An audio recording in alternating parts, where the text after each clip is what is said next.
tratando de economia básica, então, no vídeo de hoje quero entender o que significa oferta, a curva de oferta, né? A relação entre preço e quantidade ofertada. Vou ficar satisfeito com apenas dois conceitos no vídeo de hoje, tentar cumprir, né, esses dois conceitos, que é a quantidade ofertada e a lei da oferta. No próximo vídeo continuo entendendo esse assunto, que é a oferta, mas aí escala de oferta e curva de oferta, que são conceitos um pouco diferentes do que a gente vai ver hoje. Bom, estou construindo uma playlist nesse canal sobre economia básica. Aqui está o livro que eu estou utilizando, então do Mankiw, Introdução à Economia.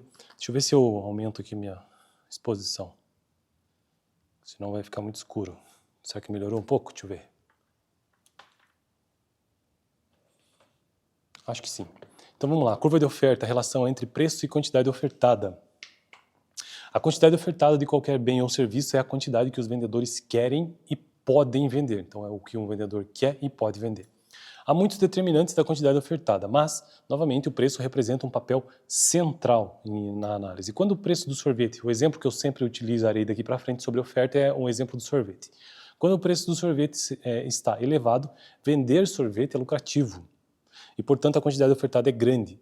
Os vendedores de sorvete trabalham por muitas horas, compram muitas máquinas de fabricar sorvete e contratam muitos trabalhadores. No entanto, quando o preço do sorvete está baixo, o negócio é bem menos lucrativo e os vendedores produzem menos sorvete.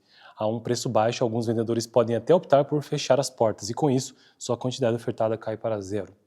Essa relação entre preço e quantidade ofertada é chamada de lei de oferta, ou seja, a relação entre preço e quantidade ofertada. Essa é a lei de oferta. Com tudo mais mantido constante, quando o preço de um bem aumenta, a quantidade ofertada desse bem também aumenta.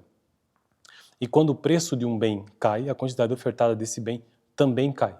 Essa é a relação.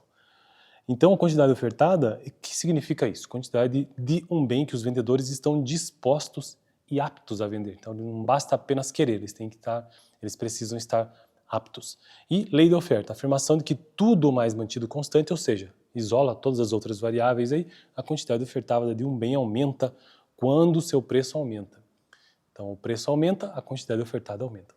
Tanto é que a curva de oferta, vou tratar isso mais adiante, mas ela é positivamente inclinada, né? Então, enquanto que a curva de demanda é negativamente inclinada, a de oferta é positivamente inclinada.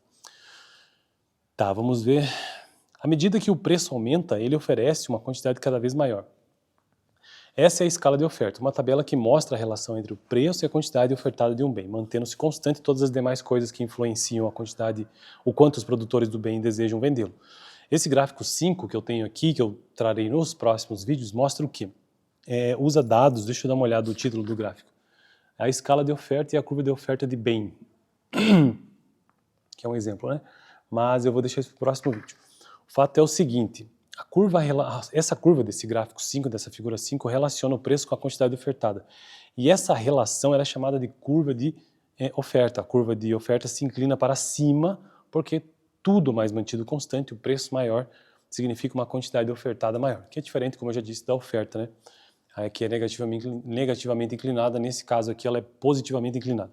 E então, escala de oferta é a tabela que mostra a relação entre o preço e a quantidade de oferta de um bem, enquanto que a curva de oferta, gráfico da relação entre o preço de um bem e a quantidade ofertada. Bom, esse foi o vídeo de hoje, então, sobre economia básica. No próximo vídeo, quero tratar sobre oferta de mercado versus oferta individual, né?